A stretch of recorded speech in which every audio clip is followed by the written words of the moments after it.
Listen, if you're the kind of editor that takes the Vine Boom sound effect, drops it in a timeline, and leaves it in without lowering the volume at all, then this video is for you.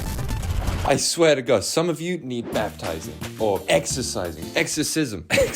Now listen to me, I can say all this stuff. I can rip into editors all I want, because really, I'm ripping into myself. So here are 3 big things that editors do that annoy me. Definitely not a stolen idea. Loud equals funny. What idiot said that loud equals funny? Huh? Who endorsed that message? Huge in comedy and in video generally. Now this is one of the most common mistakes that I see on beginners YouTube videos, is that they put sound effects in there and then they pump it up by 10 times because they think that loud equals funny. Now in some cases, loud can actually mean funny. Let's talk about where so many of you are going wrong so that we can alleviate that and get more actually funny things going on, you know? Comedy is subjective, hot take. But one thing that isn't is our eardrums and the state of health that we leave them in after watching videos online. When you slap a dookie fart sound effect into your timeline, have a look here at this meter. Because when it goes into red, that's when you know that it's too loud. Look, it's too loud. Really, you want to be getting this thing into the yellow region, or better, the green region, just touching into yellow. That means that the eardrums are going to stay nice and healthy, and that you're actually going to have a better chance of keeping your audience there. Now, I can't believe I'm about to do this, but I'm going to show you how to turn down the volume on a clip. One way you can do it is by going into these settings here, and then turning the volume down.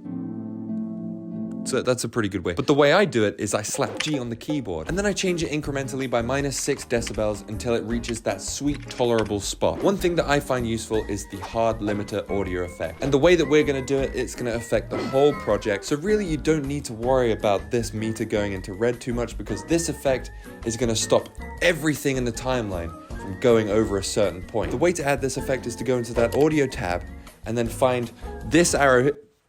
Where the hell is this arrow? There it is, that arrow there. Open that up and you'll see it has a whole load of weird shit. And I mean, the first time I saw this, I was like, what? But anyway, let's do this. So one of these boxes, you click on it, you go down into the thingy and compression section, and then there you see it hard limiter. And what you want to do is you want to change that effect so that it limits at -3 decibels, something like that, a light compression, as audio engineers would say. And then you're going to alt drag that effect across to all of the other audio channels.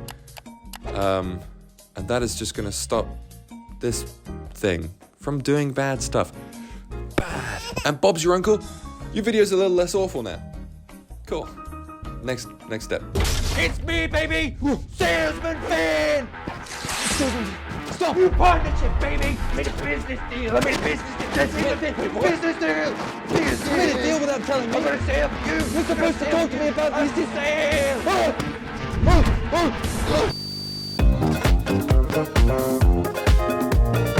Oh.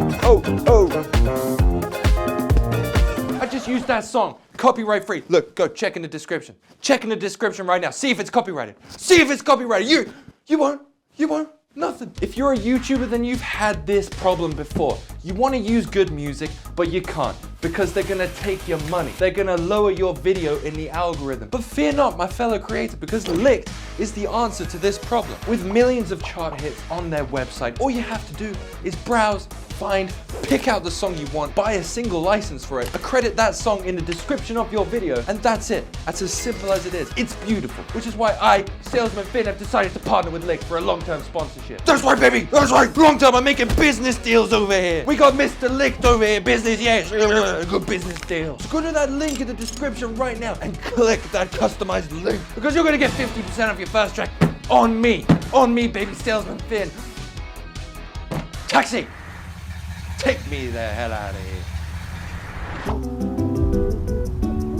No, not the award-winning game developed by EA Redwood Shores and published by Electronic Arts. So we're talking about dead space in videos, like editing. This is an editing video, if you didn't already know that. If you're an OG on this channel, then you will have seen this advice pop up before, which is cut out the dead space. When I started out doing gaming videos on YouTube, not only did I have ear-piercing volume on memes, but I also left tons of dead space. Impressive amounts, even. God bless those 25 people who watched those videos. And rest in peace, your eardrums. So here we are, the big bit of advice. cut it out. Any of this kind of dead space, get rid of it.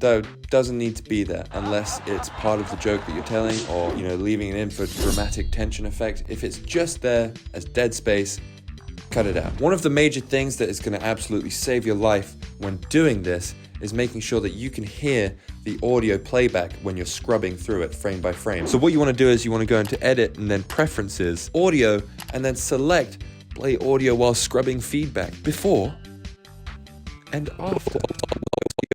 Now this is really going to help you out when you're cutting dead space, because you need to hear when the important things have finished and when they begin again, so that you can cut out that middle space. Now I mentioned it very briefly, but you do want to leave space in sometimes. Now it's kind of hard to teach when to leave it in because it's going to be unique for each video, but there are moments where you can leave dead space in there to tell a better joke or tell a better story, or just let something breathe for a second. But most of the time, if you're doing let's plays and commentary style things, you're going to be wanting to talk the whole time to keep that audience engaged.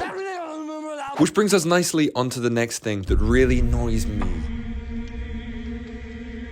Let's plays. Let's plays have the tendency to be extremely boring. Not all of the time. Stop the cap. But most of the time. Are you still here? Good. I'm proud of you, because this bit is going to be really helpful. When I used to make gaming videos back in the old days with friends, I'd record it and I'd be thinking, who isn't going to love this? How can people watch this and not love it? Come on, like, this is the funniest shit that's ever graced the platform. Because to me, it was. I loved watching my friends be funny. And when I edited them, I was finding it funny for myself. I did this for a long time. I'm talking a year or so, not even considering that anyone might find it boring. And this is a mistake that I made, and a mistake that I see a lot of you make as well. No offense, I mean, a little bit of offense. You got to take a little pinch of salt with this, come on. Look at the title of the video. What are you doing here? There are plenty of ways to make your videos less boring on an objective level. Firstly, I would suggest that you think about making an intro with just you, only you, and that means talking directly to your audience.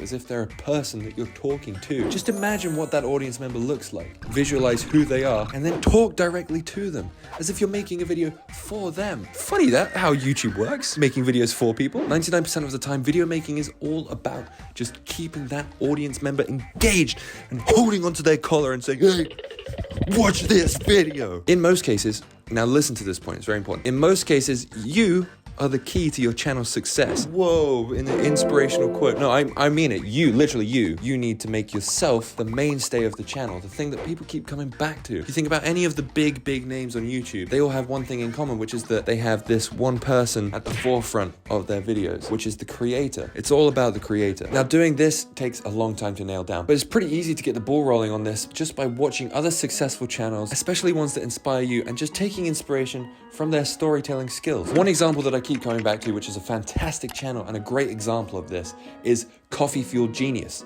This guy right here. Not only did he jump into the most saturated genre on YouTube, gaming, he jumped into the most saturated game within that genre, Minecraft. It's pretty easy to see why his videos are successful. I just suggest you go and watch some and see for yourself. The main things to look at here are the intros, what information is given and how, the use of voiceover throughout the video and how it progresses the story, and then the pacing, how he never loses interest and how he maintains tension throughout. Dramatic tension.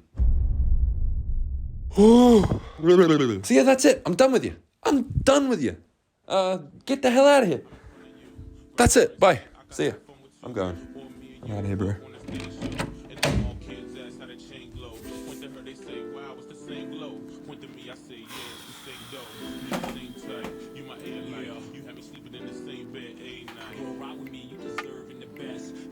Oh, you're still here. I just want to say thank you so much for the support on the website. The amount of positive feedback and just the general reception of the website has just blown me away. And I can't tell you how much I appreciate it. So thank you. I love you.